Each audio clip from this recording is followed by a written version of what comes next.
Kabanata 1681. Ano ang tunog na iyon? Nagulat ang mga gwardya sa pasukan. Nasa sentro ito ng lungsod. Paano nagkaroon ng mga hayop? Parang agila. Natakot ang lahat ng marinig iyon. Kung tutusin, may mga kakaibang nangyayari sa Knock Group. Magmaneho ka lang, utos ni Zachary ng kalmado. Okay, nagpatuloy si Marino sa pagmamaneho. Pabulong na sinabi ni Bruce, narito ba si Francesco? Oo, tumango si Zachary at nagutos, maghanda ng 5 milyon na cash at habulin ako mamaya. Naiintindihan, bumaba si Bruce sa sasakyan at nagtungo sa bangko kasama ang 2 pang tauhan. Habang magmamaneho na sana si Marino, biglang lumipad ang isang kalbong agila papasok sa bintana ng sasakyan at bumangga sa manibela. Nagulat, agad na inapakan ni Marino ang preno at itinaboy ang agila. Ngunit sa sumunod na segundo, isang maliit na figure ang umakyat sa sasakyan at umupo sa tabi ni Zachary. Itinaas nito ang kamay at idiniin ang kutsilyo sa kanyang leeg. Mr. Knock, sandali pa lang ang lumipas at nakalimutan mo na ako. Hindi ko magagawa iyon. Ngumiti si Zachary. Ikaw ang tagapagligtas ko. Paano kita makakalimutan? Nasaan ang pera ko? Sigaw ni Francesca ng galit. Kung hindi ko hihingin, hindi mo ba alam na ibigay iyon ng kusa? Paano mangyayari iyon? Sagot ni Zachary ng may pasensya. Kailangan ko ng oras para ihanda ang ganoong kalaking halaga. Sarado na rin ang bangko ngayon. Tumingin si Francesca sa madilim na kalangitan sa labas at naisip na tama siya. Ngunit agad siyang naging mapagmatsyag. Kailan mo ibibigay ang pera? Pinakuha ko na sa mga tauhan ko. Makikipagkita sila sa atin mamaya, dala ang pera. Tumingin si Zachary sa kanya ng may ngiti. Huwag kang mag-alala. Ibibigay ko ang utang ko sa iyo. Ganyan dapat. Hindi inalis ni Francesca ang kutsilyo at galit na sinabi, kinuha ng walang hiyang si Danrick ang mga anak ko. Ikaw ang may responsibilidad na ibalik sila. Kumunot ang noo ni Zachary. Mahirap ang hinihingi mo. Hindi madaling kunin ang mga bata mula kay Danrick. Wala akong pakialam. Dumiretso si Francesca sa matigas na paraan. Kung hindi mo maibabalik ang mga anak ko, hindi kita gagamutan. Manatili kang paralitiko habang buhay. Natahimik si Zachary. Alam niyang gagamitin niya ang ganitong paraan. Bibigyan kita ng isang araw, utos ni Francesca. Dapat makita ko ang mga anak ko bukas sa oras na ito. Sige, gagawa ako ng paraan. Walang magawa si Zachary kundi magpaliban. Pero kulang ang isang araw. Bigyan mo pa ako ng oras, Dr. Felch. Hindi mo naiintindihan. Kapag pinatagal pa, mahahanap niya ako. Nang magsalita si Francesca, tumingin siya sa labas ng may pag-aalala. Baliw siya. Para mahuli ako, hindi niya pinapansin ang kumpanya niya at pumunta pa dito sa H-City. Huwag kang mag-alala. Kung nandito ako, hindi ka niya mahahanap. Ngumiti si Zachary. May inayos na akong lugar na tutuluyan mo pansamantala. Kapag nakuha ko na ang mga bata, pagsasamahin ko kayo. Talaga, natuwa si Francesca. Hindi ka nagsisinungaling. Nasa kamay mo ang buhay ko. Maglalakas loob ba akong magsinungaling? Tanong ni Zachary pabalik. Tama ka. Tumango si Francesca. Ibigay mo muna ang pera. Magkakaroon lang ako ng gana na gamutin ka kapag nakita ko na ang pera. Inihahanda na. Ibibigay agad sa iyo. Sumakit ang ulo ni Zachary. Bakit ba lahat ng babae ay gustong-gusto ang pera? Noon, ganoon din si Charlotte. Para pilitin akong kumita, kung ano-ano ang ginawa. Huminto ang hanay ng mga sasakyan sa paanan ng Broken Hill. Dumating si Bruce dala ang 5 milyong cash. Maayos itong nakalagay sa mga pilak na malita. Binuksan ni Francesca ang mga malita at sinubukang bilangin ang pera. Ngunit agad siyang napakamot sa ulo at nainis. Ang dami, hindi ko mabibilang ng maayos. Ang hirap. Lumingon siya kay Zachary. Hindi ka nagsinungaling, di ba? Ito ba ang kalahati ng yaman mo? Malalaman mo kapag binilang mo. Hindi direktang sumagot si Zachary. Kung kulang, magpapakuha pa ako. Wala na akong pakialam magbilang. Ibigay mo na sa akin. Nang makita ni Francesca ang dami ng pera, tuwang-tuwa siya. Ang daming pera, sapat na ito para sa akin at sa mga anak ko sa loob ng ilang dekada. Ha ha ha. Nang makita ni Zachary ang saya niya, napangiti rin siya. Mahirap isipin kung paano nahulog ang isang malamig na lalaki tulad ni Danrick sa ganitong kakulit na babae. Akin ang lahat ng perang ito. Akin. Mahigpit na niyakap ni Francesca ang mga mulita ngunit hindi niya kayang buhatin lahat. Oo, sa iyo lahat iyan. Walang aagaw. Tumingin si Zachary sa kanya ng may ngiti. Ibinibigay ko rin sa iyo ang sasakyang iyon. Ilagay mo ang pera roon at umalis kasama siya. Itinuro ni Zachary si Bruce. Siya ang mag-aayos ng tutuluyan mo. Talaga, para sa akin ang sasakyang ito. Tinitigan ni Francesca ang bagong Aston Martin. Maganda ito pero medyo maliit. Gusto ko ng malalaking sasakyan. Gamitin mo muna. Kapag may pagkakataon, pumunta ka sa garahe ko at pumili ka ng gusto mo. Gusto nang pumunta ni Zachary sa ospital. Pupunta na ako sa ospital. Magpahinga ka. Kung may mangyari, tawagan mo ako. At tigilan mo na ang pananakot gamit ang agila mo. Bruce, ibigay mo ang bago kong numero. Opo Mr. Knock. Tumango si Bruce. Dito po Miss Felch. Ang weird ng tawag mo sa akin. Umirap si Francesca. Tawagin mo akong Francesco o Master Felch. Napanganga si Bruce. Mas mahirap pa pala siya kaysa kay Miss Lindbergh. Binuhat ni Francesca ang pera at itinapon sa Aston Martin. Pagkatapos ay agad niyang pinaandar ang sasakyan at umalis. Halos hindi na maisara ni Bruce ang pinto at muntik pang mahulog. Mabuti na lang at mabilis siyang nakasakay. Pinanood sila ni Zachary habang umaalis at nagsalita, "Tara na."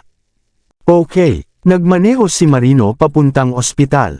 Habang nasa daan, hindi niya napigil ang magtanong, "Mr. Knock, balak mo bang patuluyin si Francesco sa Southridge?" Oo, tumango si Zachary. Doon muna siya pansamantala. Kung sandali lang, baka hindi mapansin ni Danrick. Hindi madaling kunin ang mga bata mula sa kanya, maingat na sabi ni Marino. Narinig ko na nasugatan siya at hinihintay si Francesco na gamutin siya. Talaga, nagulat si Zachary. Hindi niya inaasahan iyon. Pero nakita raw ni Bruce si Mr. Lindbergh at mukhang maayos naman. Parang hindi sugatan. Naguguluhan si Marino. Baka internal injury. Siguro, nag-isip si Zachary. Kung malubha ang sugat ni Danrick, mahirap itong ayusin. Sa kalagayan ko, kailangan ko ng 1 buwan bago gumaling. Hindi papayag si Danrick na manatili si Francesco sa HCT ng ganoon katagal. Sumakit ang ulo ni Zachary sa pag-iisip. Lahat ng bagay ay mas madali kaysa agawin ang isang bagay mula kay Danrick. Alam niya na baka kailanganin ni Charlotte na makialam. Pagkatapos ng lahat, mas may paggalang si Danrick sa kapatid niyang babae. Marahil may sama pa rin siya ng loob sa akin bilang bayaw niya. Ano ang gagawin natin? Tanong ni Marino. Tatawagan ko ba si Morgan? Hindi mo kailangang alalahanin iyon. Umalma si Zachary. Magpahinga ka na lang. Opo, hindi na nagsalita pa si Marino. Bilasan mo ang takbo. Opo, gabi na noon at abala ang mga kalsada ng HCT. Ngunit wala sa mood si Zachary na magmasid. Gusto lang niyang makarating sa ospital at makita si Charlotte. Umaasa siyang kapag nagising ito, siya ang unang makikita. Sa katunayan, gusto niyang sa bawat araw, siya ang unang makikita nito sa tuwing magigising ito. Sa totoo lang, mahina pa rin si Zachary at masama ang pakiramdam matapos makipagsapalaran sa buong araw. Sa kabila nito, ang iniisip lang niya ay makapunta agad sa ospital para makita si Charlotte. Nagbabantay sina Reyna at Lupin sa labas ng silid. Pagkakita pa lang nila kay Zachary, agad silang lumapit at bumati, "Mr. Knock." Tumango si Zachary. Nang makita niyang hindi pa nagigising si Charlotte, hindi niya napigil ang kumunat ang noo. Hindi pa ba siya nagigising? Hindi pa, mahimbing pa rin ang tulog niya. Naawa si Lupin kay Charlotte. Siguro pagod na pagod siya. Matagal na rin mula nang nakapagpahinga siya ng maayos. Tama iyon. Nang wala ka, si Miss Lindbergh lang ang nag-isa para panatilihing maayos ang lahat, dagdag ni Reyna. Sa panahong ito, matindi ang pressure niya sa trabaho at pamilya. Bukod pa roon, hinahanap ka pa niya. Napakarami niyang pinagdaanan. Napuno ng guilt si Zachary nang marinig iyon. Kasalanan ko ang lahat. Hindi ko na siya hahayaang maranasan iyon muli. Buti na lang at nakabalik ka na. Tahimik na lumabas si Lupin. "Mr. Knock, nasa labas lang kami. Tawagin mo lang kami kung may kailangan ka. Sumabay si Reyna kay Lupin sa paglabas. Inilapit ni Zachary ang wheelchair sa kama at hinaplos ang mukha at buhok ni Charlotte. Mahimbing pa rin ang tulog niya. Nakabalot ang balikat niya ng makapal na benda habang ang katawan niya ay may amoy ng gamot. May swero rin siya na nakatusok sa likod ng kamay. Naiisip niya ang bigat ng responsibilidad na pinasan nito kapalit niya. Naubos nito ang lakas ni Charlotte kaya hindi pa rin ito nagigising. Dahil doon, napuno siya ng pagsisisi. Bilang lalaki, tungkulin niyang protektahan ang babaeng mahal niya. Ngunit sa halip, palagi niya itong nasasaktan at napipilitang akuan ang kanyang mga problema. Sa tuwing gusto niyang bigyan ito ng perpektong kasal, may nangyayaring sumisira sa plano. Kaya parehong hindi natuloy ang kanilang dalawang kasal. Sa pagkakataong ito, nangako siya sa sarili na hindi na niya hahayaang masaktan pa ito. Matapos mag-isip, nahiga si Zachary sa kama dahil sa pagod. Hawak ang kamay ni Charlotte, unti-unti siyang nakatulog. Dahil mahina pa siya, napahimbing ng tulog niya kaya hindi niya namalaya na nagising na si Charlotte. Nagising si Charlotte na parang lutang. Gusto sana niyang tawagin si Lupin ngunit natigilan siya nang makitang nasa tabi niya si Zachary. Kanina lang ay nanaginip siya ng masama. Nasa gilid siya ng bangin at malapit nang mahulog nang may humawak sa kanya at hinila siya pabalik. Si Zachary ang humawak sa kanya.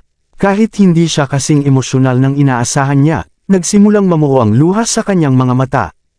Sa sandaling iyon, kalmado si Charlotte. Tahimik niyang tinitigan si Zachary habang mahigpit nitong hawak ang kanyang kamay, at unti-unti siyang napuno ng pakiramdam ng seguridad. Palagi siyang naniniwala na hindi ito patay at babalik ito balang araw. At ngayon, natupad na iyon. Ang kailangan lang niya ay manatili ito sa tabi niya at hawakan ang kanyang kamay. Sapat na iyon para maramdaman niya ang saya. Kung maaari lang, gusto niyang tumigil ang oras para manatili ang sandaling iyon. Parang may naramdaman, bahagyang gumalaw si Zachary at itinaas ang ulo. Bahagyang nakapikit, nagulat siyang tumingin kay Charlotte. Ilang sandali ang lumipas bago siya natauhan at nakahinga ng maluwag. Nag-usal siya ng marahan, gising ka na. Oo, parang matagal nang magkasintahan, kalmado silang nagbatian. Ngunit puno ng emosyon ang kanilang mga puso. Lumapit si Zachary at mahigpit na niyakap si Charlotte. Ibinaba ni Charlotte ang mukha sa kanyang leeg at naiiyak na sinabi, "Sa wakas, nakabalik ka na." "Oo, bumalik na ako." Hinaplos ni Zachary ang buhok niya. Hinalikan niya ang tenga nito at bamulong. "Wifey, mula ngayon, hayaan mo na akong humawak sa lahat. Dapat noon ko pa ginawa iyon. Nakakapagod maging pinuno ng pamilya." Habang tumutulo ang luha ni Charlotte, nailabas niya ang lahat ng sama ng loob at hirap na kinimkim niya. Nang wala si Zachary, hindi natitinag si Charlotte sa kahit anong pagsubok, parang isang matatag, matapang, at independent na babae. Hindi siya kailanman uurong sa anumang hamon. Ngunit kapag kaharap si Zachary, nagiging mahina siya at kusang sumisiksik sa mga bisig nito. Ganyan ang nagagawa ng pag-ibig. "Pinahahalagahan ko ang lahat ng ginawa mo." Mahinang bulong ni Zachary. "Mula ngayon, ako na ang bahala sa lahat. Ang kailangan mo na lang ay magpagaling at kumain ng maayos. Pagkatapos, magkaanak pa tayo." Napatawa si Charlotte. "Dagdag na anak. 6 na nga ang anak natin. Kung magpapatuloy tayo, magkakaroon na tayo ng soccer team." "Hahaha, hindi ba maganda iyon?" "Hindi na ako. Ikaw na lang kung gusto mo. Ayos lang sa akin. Magre-research ako kung may teknolohiya na pwedeng manganak ang lalaki." "Hehe, kung ganoon, mag-anak pa tayo. Huwag mong kalimutan na kailangan mo muna akong buntisin." "Ikaw." Habang nagbubulungan sila, nagkatinginan sina Lupin at Ben sa labas at napangiti. Naantig at gumaan ang pakiramdam nila sa kanilang narinig. Sa wakas, dumating na ang araw na matagal nilang hinihintay. "Ako na ang magbabantay. Magpahinga na kayo," sabi ni Marino kay Lupin. "Salamat." Dinala ni Lupin si Ben pabalik sa silid nito. Mukhang ito na ang masayang wakas na hinihintay ng lahat. Marami pang kailangang ayusin. Kumunot ang noo ni Ben. Mahina pa si Mr. Noct at kailangan pang magpagaling. At baka hindi payagan ni Mr. Lindbergh na manatili si Francesco. Hindi pa naging ganito kabala si Mr. Lindbergh. Para pumunta siya sa H-City sa ganitong oras para kay Francesco, siguradong mahalaga siya. At narinig ko ring nasugatan siya, iyon ang mahalaga. Sandaling natahimik si Lupin at napakunot noo. Mukhang problema nga ito. Oo, lahat ng iba ay kayang ayusin maliban dito. Napabuntong hininga si Ben. Baka kayang ayusin ni Miss Lindbergh. May pag-asa si Lupin, dahil iniligtas niya ito kanina. Malinaw na mahalaga pa rin siya kay Mr. Lindbergh. Sa tindi ng sitwasyon, baka hindi sapat ang relasyon nilang magkapatid. Hindi kumbinsido si Ben. Kailangan din niya si Francesco para sa paggamot. Kaya wala sa posisyon si Miss Lindbergh na tumanggi. Tama ka, naging seryoso ang mukha ni Lupin. Ano ang gagawin natin? Ngayong gumagaling na si Mr. Noct, nakasalalay na ito kung magagawa ni na Hailey at Sam ang paggamot ni Francesco. Gaya ng ginawa ni Dr. Felch, kailangan ng acupuncture at gamot araw-araw. Pwede rin iyon, pero sa tingin ko hindi magiging madali. Sabi ni Ben. Sinabi ni Marino na nagpunta si Francesco kay Mr. Noct at hiniling na ibalik ang mga bata. Talaga, hindi makapaniwala si Lupin. Paano mangyayari iyon? Kay Mr. Lindbergh ang mga bata. Paano kukunin ni Mr. Noct? Kahit isipin pa lang, parang imposible. Oo. Kaya komplikado ito. Habang nag-uusap sila, natutulog si Zachary habang yakap si Charlotte sa loob ng silid. Matulog ka pa, sigurado akong pagod ka. Nakauwi na ba si Robbie? Nag-aalala pa rin si Charlotte. Makikita mo siya agad. Ayaw ni Zachary na mag-alala siya. Kasama ba siya ni Danrick? Mabilis na naunawaan ni Charlotte ang sitwasyon. Gagamitin ba niya si Robbie kapalit ni Francesco? Kasama rin ba niya ang mga babae? Nagpatuloy si Charlotte. Ginagamit niya ang paggamot para pilitin ka na kunin ang mga bata para sa kanya, tama. Kabanata 1685. Kailan pa naging ganito katalino ang asawa ko? Puno ng gulat si Zachary. Plano pa naman niyang patulugin muna siya at saka na pag-usapan kinabukasan. Hindi niya akalaing mahuhulaan nito ang lahat. Mukhang naiintindihan ko nga si Danrick. Mapait na ngumiti si Charlotte. Akala ko tapos na ang lahat ng problema, may panibago na naman pala. Sa totoo lang, hindi naman ganoon kakomplikado. Ngumiti si Zachary. Baka maging biyaya pa ito. Ano? Nalito si Charlotte. Ano ang ibig mong sabihin? Kung titingnan mo sila, hindi ba parang tayo lang noon? Tanong ni Zachary. Kung iisipin, palagi tayong magkalaban at walang gustong magpatalo. Parang ganoon nga. Tumango si Charlotte, pero ang hipag ko, mukhang mas mahirap pakisamahan. Kahit mukhang mahirap, baka hindi naman talaga. Ano ang ibig mong sabihin? Simple lang siya at madaling masiyahan. Kailangan lang natin tingnan sa ibang anggulo. Ano ba ang gusto mong sabihin? Hindi kita maintindihan. Naging balisa si Charlotte. Tinulungan ako ni Danrick ngayon at siya pa ang nagligtas kay Robbie. Huwag mo siyang kalabanan. Bayaw ko siya. Bakit ko siya lalabanan? Sa halip, gusto ko pa nga siyang makuha sa panig ko. Lalong nalito si Charlotte. Makinig ka lang sa akin. Habang nagpaplano sila, si Francesca naman ay nakarating na sa Southridge at tumuloy sa guest room na inihanda ni Bruce. Kahit sunog pa rin ang labas, naibalik na sa ayos ang mga kwarto sa ikalawang palapag. Naayos na rin ang kusina at pwede nang gamitin. Inilibot siya ni Bruce at ipinaliwanag ang mga kailangan niyang malaman. Puno ang ref ng iba't ibang pagkain at sapat na iyon sa isang linggo. Kung kulang, magpapadala ako ulit makalipas ang 2 araw. Lahat ng gamit sa kwarto pati mga damit ay binili para sa iyo. May TV at computer na may internet. Pero mag-ingat ka sa paggamit para hindi mahalata. Isa pa. Tama na, huwag ka nang madaldal. Naiinis na pinatigil siya ni Francesca at itinaboy. Umalis ka na. Sige, ibinigay ni Bruce ang bagong telepono. Nandito ang numero ni Mr. Noct, Miss Lindbergh at sa akin. Kung may kailangan ka. Hindi na siya nagsalita pa nang makita ang iritadong mukha ni Francesca. Aalis na ako. Pagkasabi noon, agad siyang umalis patungong Northridge. Matapos tiyakin na walang tao, agad na dinala ni Francesca ang pera mula sa sasakyan papasok sa kwarto. Ibinagsak niya iyon sa sahig at itinapon sa hangin habang tumatawa. Mayaman na ako, hehe. Habang binibilang ang pera, paulit-ulit siyang nagkakamali kaya hindi niya matapos. Sa huli, sumuko siya at ibinalik ang pera sa mga kahon. Sinubukan niya itong itago sa iba't ibang bahagi ng kwarto. Ngunit napansin niyang wala siyang mapagtaguan kundi sa ilalim ng kama. Pagkatapos, sumipol siya para tawagin ang kalbong agila. Dumating ito at damapo sa bintana. Bantayan mo ang pera at huwag mong hayaang may kumuha.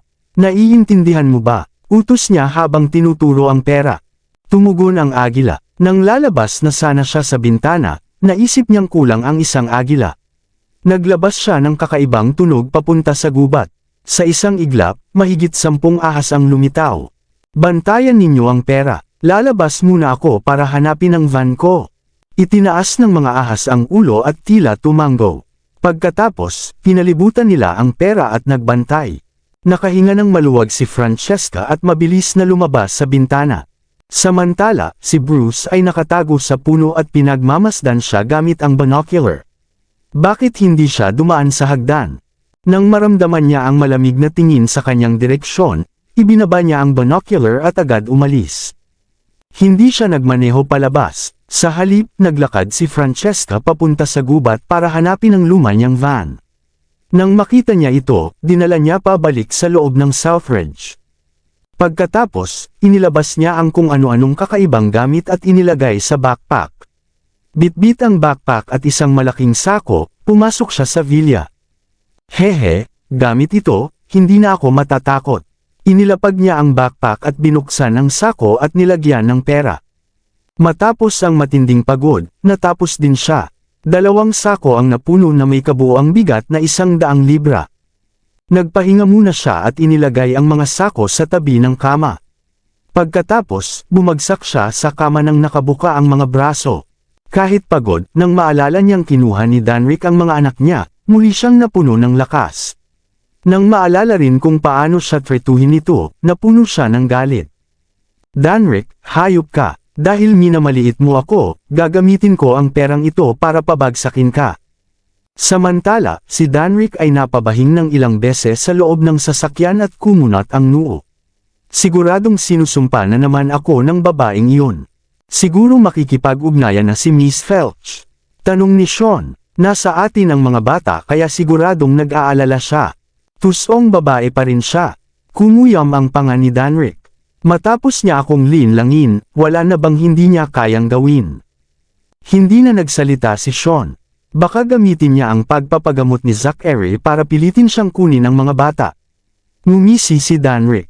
Kapag sinubukan niyang galitin ako, tuturuan ko siya ng leksyon. Pero bayaw mo siya, mas mabuting pag-usapan. Hindi na natuloy si Sean nang titigan siya ni Danrick. Pagdating nila sa villa sa tabing dagat, gabi na. Pagbaba ni Danrick sa sasakyan, narinig niya ang iyak ng mga bata. Gusto ko si Mommy. Gusto ko si Tita Charlotte. Gusto ko si Miss Morgan. Kumunat ang noo ni Danrick. Ang kukulit ng mga batang ito. Hindi man lang ako hinahanap. Mga bata, tumigil na kayo. Malapit na ang daddy ninyo. Hindi mapatahan ng mga katulong ang mga bata. Patuloy silang tumatakbo sa sala. Napagod na ang mga katulong ngunit hindi pa rin sila mahuli. Isa-isa silang nagreklamo. Tama na, sigaw ni Danrick pagpasok. Tumigil ang mga bata at sabay-sabay siyang tiningnan. Malalaki ang mata ng 3 babae habang nakatingin sa kanya, parang nakakita ng halimaw. Sumangot si Alpha at tinakpan ang bibig. Siya ba si Daddy? Siguro, bulong ni Beta. Sa itsura niya, siya nga. Paano ninyo hindi makilala si Daddy? Kumunat ang noo ni Gamma. Kahit matagal na natin siyang hindi nakita, siya lang ang ganito katapang at kalamig. Pagkarinig sa sinabi ni Gamma, lalo pang kumunat ang noo ni Danrick. 3 buwan silang hindi nagkita, kaya mukhang hindi na siya nakikilala ng mga bata. Bukod pa roon, ang tingin nila sa kanya ay mabagsik at malamig. Karaniwan, mas mahal ng mga anak na babae ang kanilang ama. Pero bakit ganito ang ugali ng 3 batang ito? Parang tumusok sa puso niya ang mga sinabi nila. Ikaw, sino ka? Lumapit si Alpha at tinitigan siya ng may takot. Ikaw ba ang daddy namin? Lumapit si Beta at pinagmasdan siya. Mukhang mabagsik na daddy, nasaan ang mommy ko? Diretso namang tanong ni Gamma. Pauwi na ang mami ninyo. Nang lumapit si Danrick, umatras ang mga bata. Ako ang daddy ninyo. Tinitigan niya sila habang nakakunot ang noo. Lumaki siyang mag-isa sa ibang bansa at hindi naranasan ang init ng pamilya kaya hindi niya alam kung paano makisalamuha sa mga bata. Sa harap ng tatlo, wala siyang maisip na paraan. Ito rin ang dahilan kung bakit iniwan niya sila kay Charlotte noon. Nakita niyang maayos nitong napalaki ang sariling mga anak kaya naisip niyang mas madali para sa mga anak niya na mapalapit dito. At gaya ng inaasahan, mas gusto nila ang tita nila kaysa sa kanya. Gusto ko si Mommy. Ngumuso si Alpha at umiyak. Gusto ko rin si Mommy at si Tita Charlotte. Namumula ang mata ni Beta habang yakap ang kanyang laruan. Bakit mo kami dinala dito? Tanong ni Gamma. Gusto ko bumalik sa bahay ni Tita Charlotte. Naging seryoso ang mukha ni Danrick dahil hindi niya sila makausap ng maayos. Mas mahirap pa silang kausapin kaysa sa mga hayop. Dahil si Gamma ang pinakamatapang, nag-utos siya, tawagan mo si Tita Charlotte at ipasundo mo kami. Hindi siya makakapunta ngayon, matigas na sabi ni Danrick. Dito muna kayo. Hindi, ayaw namin dito. Hindi pa man niya natatapos, umiyak na ang mga bata. Umalangaw-ngaw ang boses nila sa buong villa. Ipinihit ni Danrick ang mga mata at tila sasabog ang kanyang tenga. Kahit nagagalit siya, pinigilan niya ang sarili. Ang ginawa na lang niya ay magpigil at subukang pakalmayan sila. Tumigil na kayo, malapit na. Hindi siya pinansin ng mga bata at lalo pang lumakas ang iyak. Parang tatlong trumpeta ang tunog nila. Sumakit ang ulo ni Danrick kaya umakyat siya at nag-utos, patigilan ninyo sila. Opo, sinubukan ni Sean na patahanan ang mga bata. Mga bata, tumigil na kayo. Mga prinsesa, huwag na kayong umiyak. Tingnan ninyo, may bagong laruan. Pero walang nakapagpatahimik sa kanila. Biglang may maliit na figure sa ikalawang palapag. Malakas itong sumigaw, tumigil kayo. Agad tumigil ang tatlo at tumingin sa taas. Robbie. Kahit mapotla at may swero, maayos pa rin ang tindig ni Robbie. Robbie, pagkakita sa kanya, tumakbo ang mga bata paakyat at pinalibutan siya. Robbie, bakit nandito ka? Robbie, may sakit ka ba? Nasaktan ka ba? Robbie, nag-aalala si Tita Charlotte sa iyo. Hinanap ka niya saan man. Ayos ka lang ba? Alam ko, ayos lang ako. Parang matanda kong sumagot si Robbie. Magpakabait kayo at huwag kayong magulo. Okay, naiintindihan namin. Agad tumango ang tatlo. Maglaro na kayo, sabi ni Robbie, at hinaan ninyo ang boses ninyo. Sige, Robbie, tinakpan pa nila ang bibig para hindi maging maingay. Nang ibaba sila ng mga katulong, nakahinga ng maluwag ang lahat ng tumahimik ang bahay. Habang babalik na si Robbie sa kwarto, napansin niya si Danrick na nakatingin sa kanya ng may paghanga. Uncle Dan, pwede ba tayong mag-usap? May gusto siyang sabihin. Ngumiti si Danrick at pinapasok siya sa study room. Sumunod si Robbie. Sa loob, inayos ng nurse ang swero sa kamay niya bago umalis. May nagdala rin ng kape. Kumusta ang sugat mo? Habang umiinom ng kape, mahinahong tinanong ni Danrick. Nakabenda ang ulo ni Robbie at may dugo pa. Dislocated ang pulso at may sugat ang mga binti. May sipon din siya dahil sa pagod sa pagkakakidnap. Pero hindi siya sinaktan dahil mahalaga siya bilang bihag. Karamihan sa sugat niya ay nakuha sa pagtakas. Gasgas lang ito, wala lang. Kahit 7 taong gulang, parang matanda ang asal ni Robbie. Ano ang gusto mong pag-usapan? Diretso si Danrick. Bakit mo ako pinanatili dito? Alam agad ni Robbie. Gagamitin mo ba ako kapalit ni Auntie Francie? Auntie Francie, nagtaka si Danrick. Nanay ng mga bata. Alam ko ang nangyayari. Tama ba? Tumango si Danrick. Kailangan ko siyang ibalik. Hindi gumagana ang pananakot sa relasyon. Kumunot ang noo ni Robbie. Mas lalo lang lalala. Tinuturuan mo ba ako? Natawa si Danrick. Hindi ito gagana. Hindi na siya nagpaliwanag. Alam kong hindi mo ako sasaktan. At sigurado akong ililigtas ako ng daddy ko. Pagkatapos magsalita, tumayo siya at yumuko. Pagkatapos, lumabas siya. Ngumiti si Danrick habang pinapanood siya. Malaki ang potensyal ng batang iyon, sabi ni Sean. Oo, napabuntong hininga si Danrick. Sana anak ko siya. Pamamagitan din ng pamilya ang pamangkin. May 3 ka pang anak. Parang 3 mangkukulam, tulad ng nanay nila. Napailing si Danrick. Hindi naman niya mas gusto ang lalaki, hindi lang siya marunong makipag-usap sa bata. Dahil parang matanda si Robbie, madali siyang kausap. Hindi lahat ng bata ay tulad niya. Mas masayahin ang mga babae. Sabi ni Sean, kapag lumaki sila, magiging maayos din. Sana nga. Pagbalik ni Danrick sa kwarto, naligo siya. Nang tumingin siya sa sarili, kumunat ang noo at sumili ang malamig na tingin. Nang maalala si Francesca, nag-alab ang galit sa kanyang puso. Hindi ko alam kung kailan siya babalik pero pagbabaya rin ko siya. Maraming salamat sa lahat ng sumusubaybay. Please subscribe and follow my YouTube and Facebook channel, Filipino Novel. Maraming salamat po. Kinabukasan, maliwanag ang langit at sumisikat ang araw. Masayang binuksan ni Charlotte ang bintana at bahagyang pumikit dahil sa liwanag. Ngayon nawala na ang mga problema, kasing saya ng kalangitan ang kanyang pakiramdam. Gising ka na, narinig niya ang tamad na boses ni Zachary mula sa likuran. Ngumiti si Charlotte nang makita siya. Noon pa man, pinapangarap niyang magising na magkasama sila. Ngayon, natupad na iyon. Kahit simple ang tagpo, ito na ang pinakamasayang sandali. Halika dito at yakapin mo ako. Inilahad ni Zachary ang kanyang mga kamay. Lumapit si Charlotte at isinandal ang mukha sa leeg nito, inaamoy ang kanyang halimuyak. Hindi tulad noon, may amoy na ito ng halamang gamot dahil sa matagal na gamutan. Ngunit gusto niya ang amoy dahil nakapapawi ito. Masakit pa ba ang sugat mo? Hinalikan ni Zachary ang kanyang balikat. Halatang malalim ang sugat dahil hindi niya maigalaw ng maayos ang braso. Hindi na. Sumiksik si Charlotte ngunit hindi niya maitaas ang kamay dahil sa sakit. Huwag kang gagalaw. Maingat siyang pinahiga ni Zachary at humiga sa tabi niya habang nakatingin. Magpahinga ka pa. Kailangan kong pumunta sa opisina. Mas malala ang kalagayan mo kaysa sa akin. Dapat magpagamot ka muna. Hinawakan ni Charlotte ang mukha niya. Ako na ang bahala sa kumpanya. Puntahan mo agad si Francesco. Pupuntahan ko siya dahil kailangan ko ng gamutan araw-araw. Pero kailangan ko rin ayusin ang trabaho.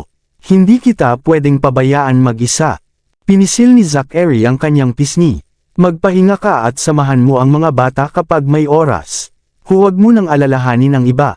Paano si Robbie? Nag-aalala pa rin si Charlotte. Makikipagkita ako sa kapatid mo ngayon. Tumayo si Zachary at nagbihis. Ha! Nabalisa si Charlotte. Makikipagkita ka kay Danrick. Pag-uusapan ninyo si Robbie. Huwag kang mag-alala. Hindi ako makikipag-away. Hinalikan niya ang noo nito. Bayaw ko siya at tagapagligtas ng pamilya natin. Alam ko ang utang na loob. Nagulat si Charlotte. Dati, malamig siya at itinuturing si Danrick na kaaway. Ngayon, iba na ang ugali niya. Matapos kong mabuhay muli, natuto akong maging flexible. Alam ni Zachary ang iniisip niya. Minsan, kailangan nating makipag-ayos sa sarili at sa iba. Mukhang tumanda ka na nga. Ngumiti si Charlotte at niyakap siya. Hindi mo pa nasusubukan kaya paano mo nasabing tumanda na? Biro ni Zachary habang kinagat ang labi niya. Hiem. Nagtaka si Charlotte ngunit nang maunawaan, hinampas siya. Bastos ka. Hahaha. Paglabas ng ospital, dumiretso si Zachary sa opisina. Kailangan niyang ayusin ang ilang bagay bago magpagamot kay Francesco.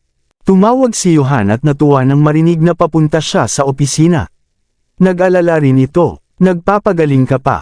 Huwag mong pagurin ang sarili mo. Huwag kang mag-alala. Alam ko ang limitasyon ko. Ayusin ni Lucy ang mahahalagang dokumento.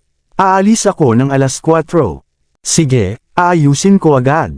Pagkatapos ng tawag, tumawag si Zachary sa pulisya.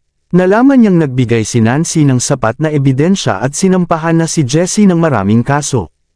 Kabanata 1690. Kinumpirma rin ng pulis na si Chris ang nagkunwaring si Zachary kaya naglabas ng warrant laban sa kanya. Pinakiusapan din siya na ipaalam kung may bagong impormasyon tungkol kay Chris, at pumayag siya. Pagkatapos, nais ni Zachary na ibalik sa dati ang Knock Group sa pamamagitan ng pag-alis ng mga hadlang at ibalik ito sa tamang direksyon. Pagdating niya sa opisina, nandoon na sina Johan, Lucy, Spencer at ang iba pang miyembro ng board. Matapos ipahayag ang balita mula sa pulis, ibinalik niya ang mga shares na binili ni Jessie sa mga tunay na may-ari. Tuwang-tuwa ang mga miyembro at nagpasalamat. Mas lalo nilang nirerespeto si Zachary. Kahit istrikto siya, pinakita niyang kaya niyang mamuno at pinahahalagahan ang katapatan. Hindi siya mahilig sa emosyonal na salita, kaya maikli lang ang sinabi niya bago bumalik sa opisina kasama sina Spencer at Johan. Humihingi ng paumanhin si Spencer dahil hindi niya naprotektahan ang kumpanya. Pinakalma siya ni Zachary. Mr. Spencer, mabuti na lang at ligtas ka. Mr. Zachary, alam ko ang nangyari. Ngumiti si Zachary. Ginawa mo ang makakaya mo. Nagpapasalamat kami ni Charlotte. Mas lalo akong nahihiya kapag naririnig ko ang pangalan ni Charlotte. Naalala niya ang mga pagdududa niya noon. Ngunit napagtanto niyang mali siya. Tapos na iyon. Hindi na mahalaga. Ngunit sana magtiwala ka na sa kanya. Mas mabuti kung humingi ka ng tawad kapag nakita mo siya. Oo, gagawin ko iyon. Kung hindi ka maganda ang pakiramdam, umuwi ka na. Pagkatapos maayos ang lahat at gumaling si Charlotte, bibisitahin ka namin kasama ang mga bata. Sige. Pagkatapos may hatid si Spencer, tumayo si Zachary at yumuko kay Johan. Ano ang ginagawa mo? Nagulat si Johan. Simula nang maaksidente ako, hindi ka nawalan ng tiwala kay Charlotte. Lumaban ka laban kay Jessie. Karapat-dapat kang pasalamatan. Kung wala ka, hindi aabot dito ang kumpanya. Naantig si Johan.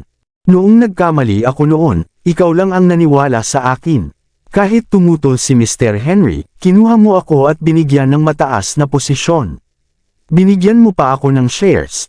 Kahit nagkakaalitan tayo, hindi ako nagduda sa kakayahan mo. Nang ipagkatiwala mo sa akin ang kumpanya at mga anak mo, hindi kita binigo. Nakita ko rin kung paano lumaki si Charlotte kaya nagtitiwala ako sa kanya. Salamat. Maraming salamat. Iyon lang ang nasabi ni Zachary ngunit puno iyon ng katapatan.